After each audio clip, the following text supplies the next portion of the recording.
Hello, Cozy Detectives. We have a very special video for you today.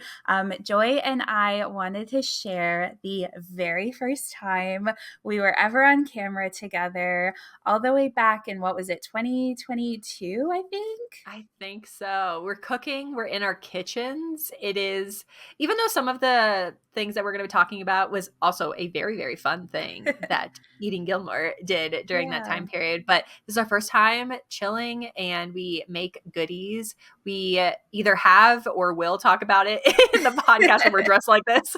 So, Yes. yes, enjoy the bonus. Happy Happy autumn. fall! Yay. Perfect timing.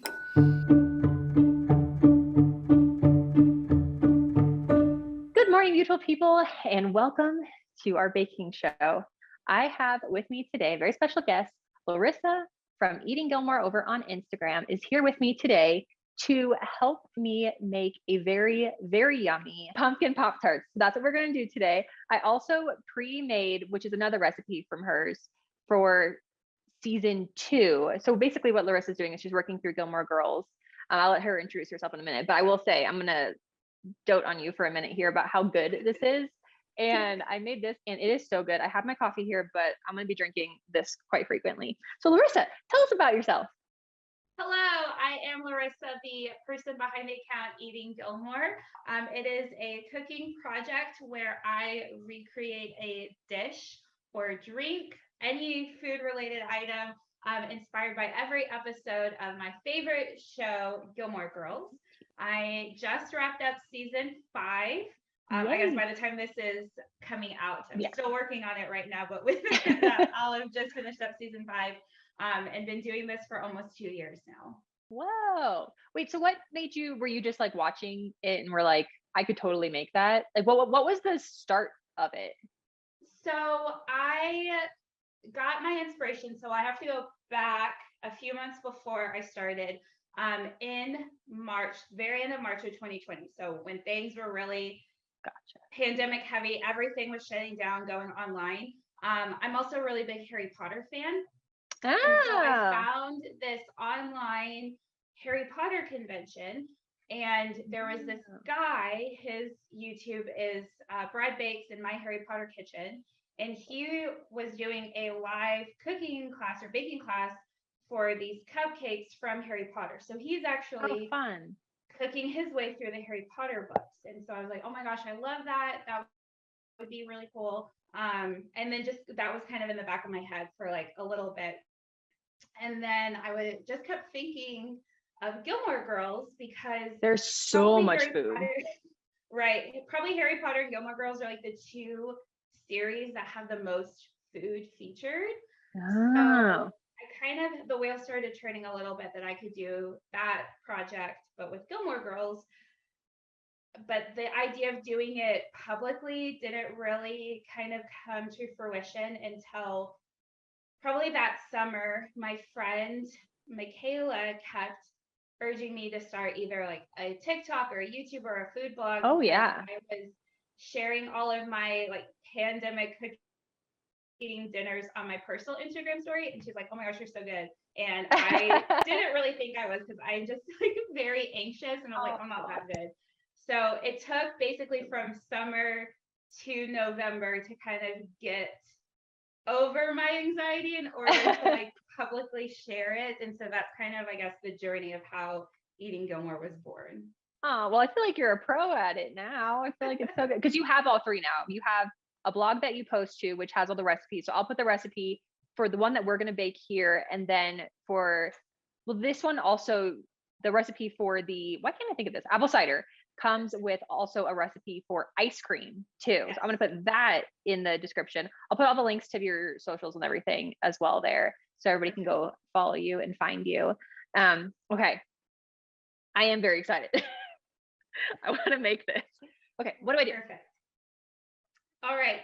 So yeah, we're making pumpkin Pop-Tarts. And I guess I'll give a quick little backstory. I know we're like super excited to start baking, but a little context of why we are doing pumpkin Pop-Tarts, because those aren't actually featured on the show, even though Pop-Tarts obviously are one of the most iconic dishes from the show. But this is to kick off my Eating Gilmore Fall Challenge, where each week I'll have a different theme for you to create your own dishes inspired by Gilmore Girls and the theme. So every week on Friday, I'll share the theme, and so you can play along the whole week.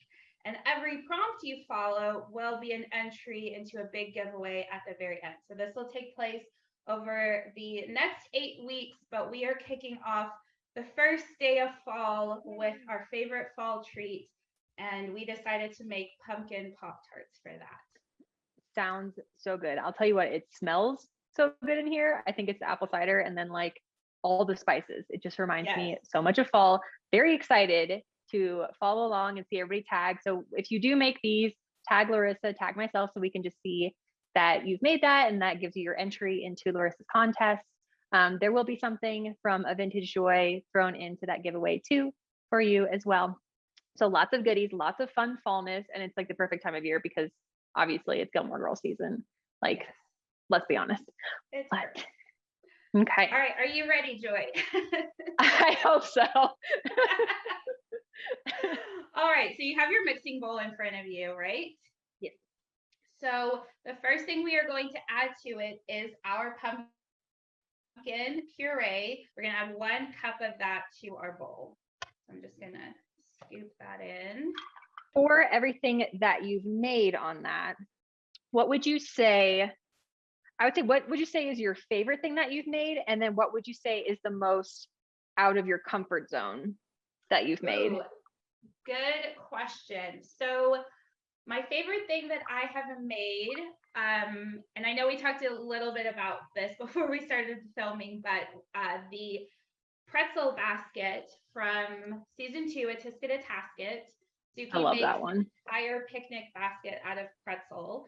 Didn't you add things into it too? Because you could like fill it with stuff too. It was like that. That's awesome. Yeah.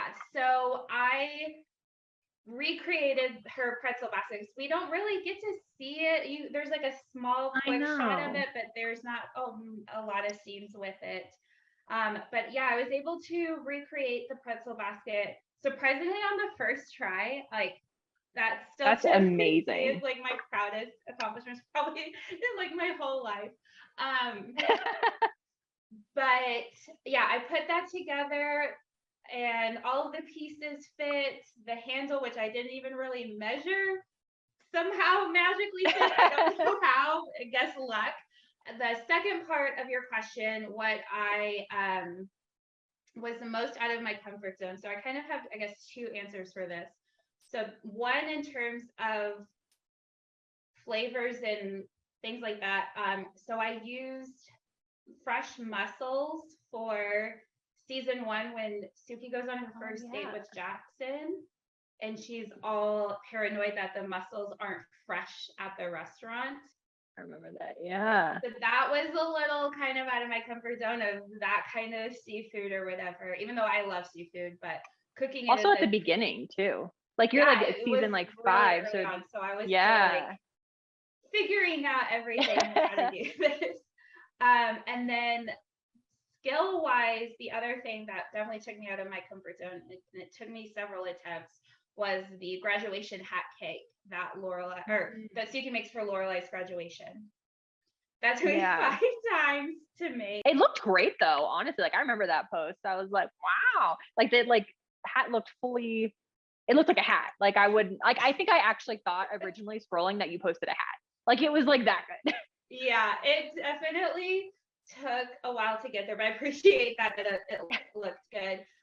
But yeah, that took me 5 tries using a bundt pan to get that domed effect, which worked out because Suki fills it with espresso beans, so I was able to fill the cake pretty easily. The next thing we were going to add is 1/2 a cup of brown sugar to our mixing bowl. I think how you pick it. Like, so you watch the show and you pick something from it. It's not always something that like they specifically make in the show. So like this was like mentioned in the show, but do you have like multiple items and then you're like, okay, I actually really want to make this one? For the most part, I've kind of mapped it out for the rest of the series, just so that I can prepare, because I do a lot of research before I start making a recipe. but I usually will jot down notes of a couple different dishes that are mentioned and kind of narrow it down based on, do I want to make it? Do I feel like I have the skills to make it? And then if Oh I'm yeah. still kind of torn, either I'll ask my sister because we live together and she is my official cooking sister.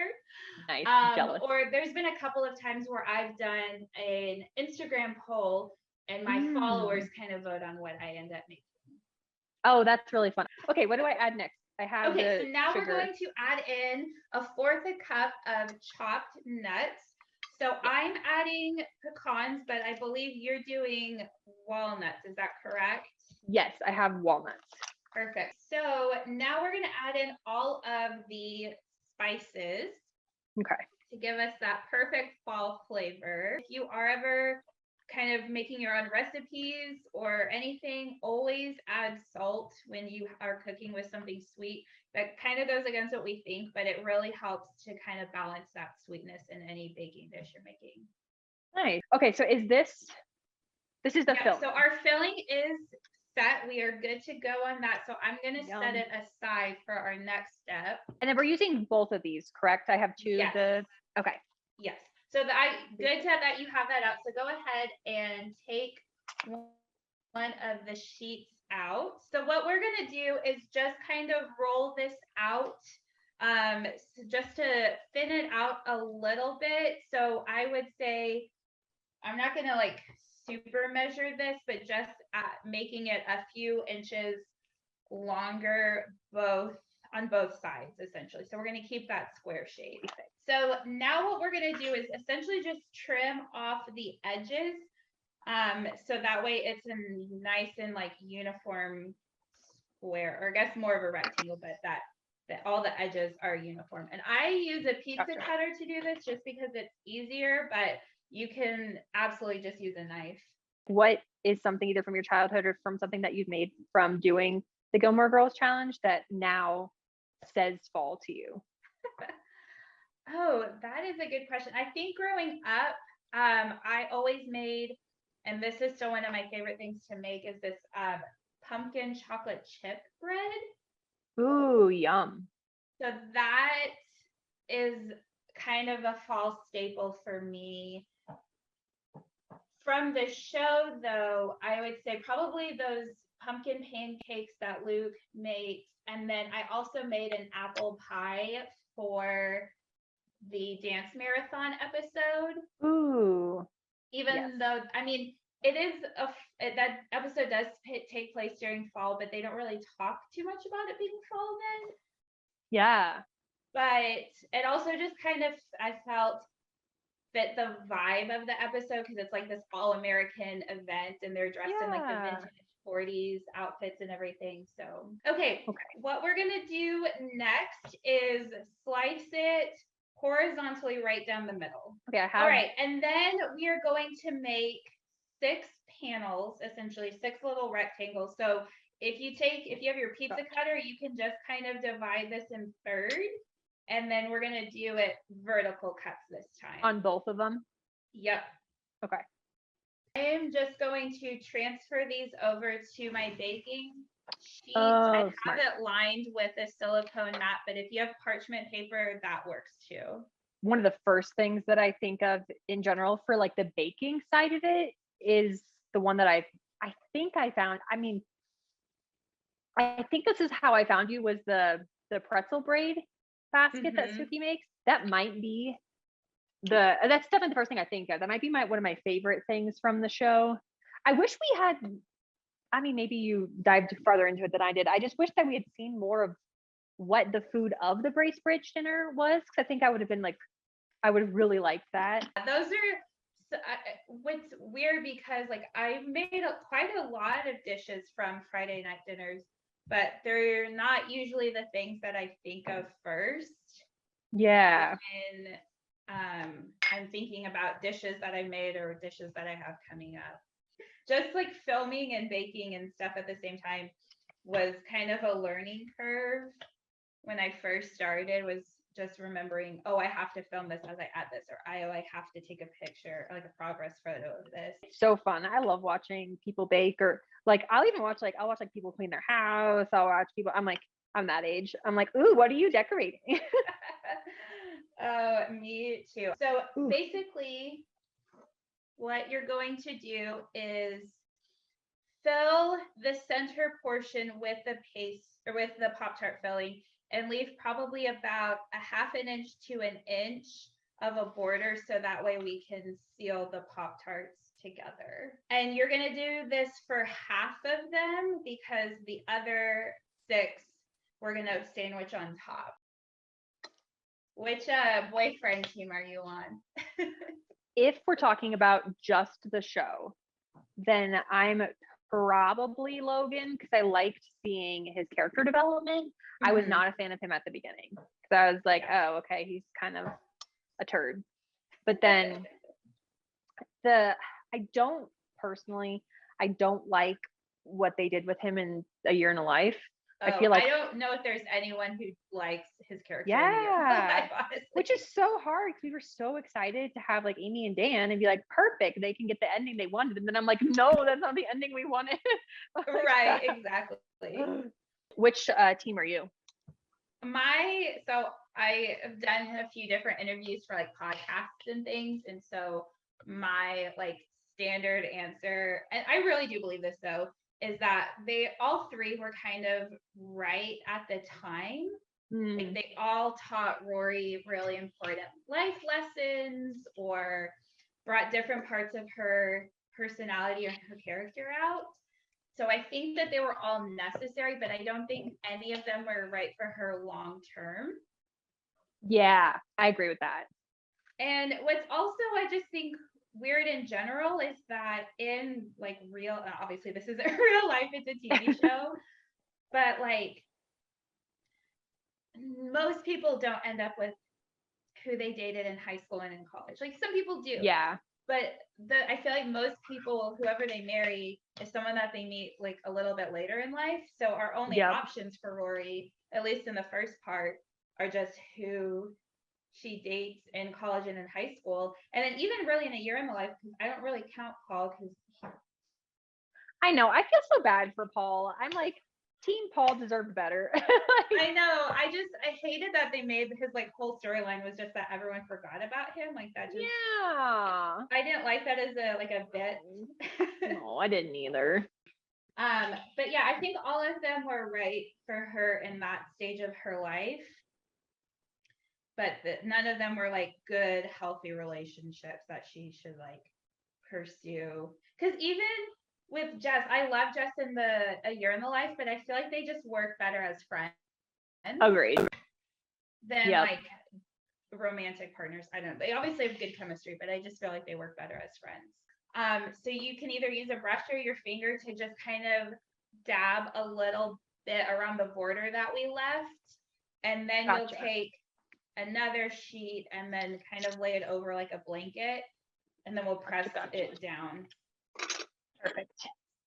But we can go ahead and basically take the other piece of pastry and lay it over essentially like a blanket, and then just use your finger to kind of press down to seal it. And do I put the egg wash over top at all or no? Yes, you'll do it over the top as well. I'm just adding the egg wash border to the other half, and then I will seal those up as well. Perfect. So we'll let them bake for about 30 minutes and then let them cool. They don't have to be like 100% cold, but we do want them to be a little cold so that way the icing doesn't completely melt into it. Yum. This is gonna smell so good in the house. I don't know why, but that's always something that like in my brain with any type of baking, I'm like, it's gonna smell so good. Exactly. I'm the same way. Like, oh, it has to smell good. I'm very hopeful. It looks like you're a good teacher. I followed along pretty well, I think. I think we're ready to pop these in the oven. Both have our ovens preheated to 350. So we're gonna pop these in for 30 minutes and then we'll see how they turn out. And with the movie magic that always happens, we're back. And these are out of the oven and they look beautiful. How Yes. does your house smell? Mine smells so good right now. So good. I'm also not used to like the gluten pastry smell, if that makes sense. It like smells more doughy, which I'm down with. Like this is going to be my breakfast for quite a few days, I'll tell you what. Same. All I'm right, very excited. so now I think we're ready to start making the icing to go on top. It's 1 cup Yes, of powdered 1 sugar. cup of powdered sugar. Okay. And then how much of the whipping cream? Yeah, we're going to use 2 tablespoons of heavy whipping cream, 1 tablespoon of maple syrup. And I decided to make a maple syrup or maple icing for the Poptarts because I wanted to tie in a little bit of Luke's Diner and the pancakes and everything. Oh, I love that. Half a teaspoon of vanilla extract. It's pretty thick just so that way it'll show up on the Pop-Tart. So I'm just spreading this on top. It doesn't I have feel like the to consistency be, is perfect. super perfect because I feel like Pop-Tarts usually have a kind of messy frosting on top. So for your favorite of like a cake icing, are you a buttercream? Are you a fondant? So I actually recently, this is something that I tried out when I made the wedding cake for season 5 for Richard and Emily's wedding. I made a Swiss meringue buttercream, and it doesn't use powdered sugar. It's like you whisk a bunch of egg whites with a little bit of like granulated sugar, but it uses a lot of butter. And honestly, after tasting that, like I will never go back to American buttercream that just uses like cups and cups and cups of powdered sugar. Like, oh my gosh, it tastes so much better. It's way easier to work with. Like I feel like American buttercream with all the powdered sugar, like ends up getting really thin and it's hard to spread on a cake. But smart. the other one was a lot, I guess, stiffer, if for lack of a better word, and so it just like honestly was so much easier to work with. Make sure I don't throw my sprinkles everywhere.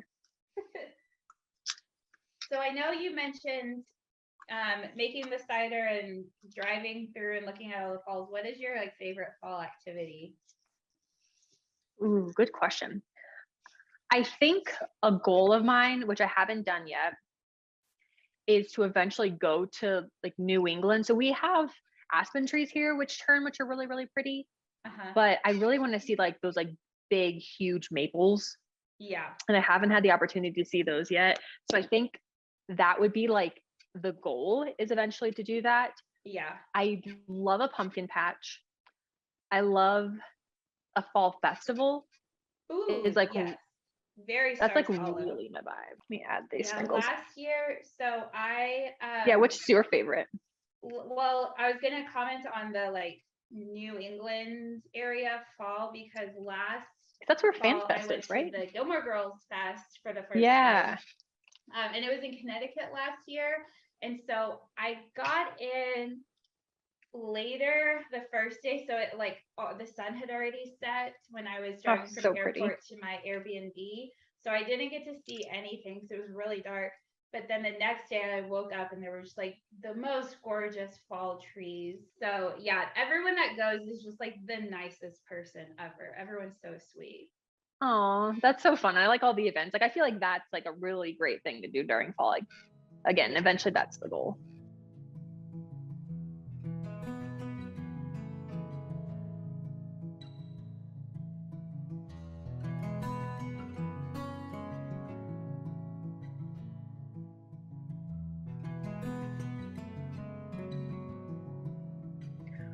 Wow, this looks so good. I don't know about you, but I am dying to try these. Yes, 100%. It looks, wow. It looks like we're pastry chefs, you know. I mean, we basically are. You are. Okay, I'm gonna try it. I'm doing it. Oh my gosh, it feels like fall. Yeah, it really does. Like my poor little eyes got like a little teary. I know. we need Sam Phillips to like play her laws in the background. Oh, this has been so fun. Thank you so much for I'm taking glad the we got time to do today. this together. Yeah, this was amazing. I will be posting all the pictures of this just for the rest of my life because I've never made Pop-Tarts this successfully and they're so cute.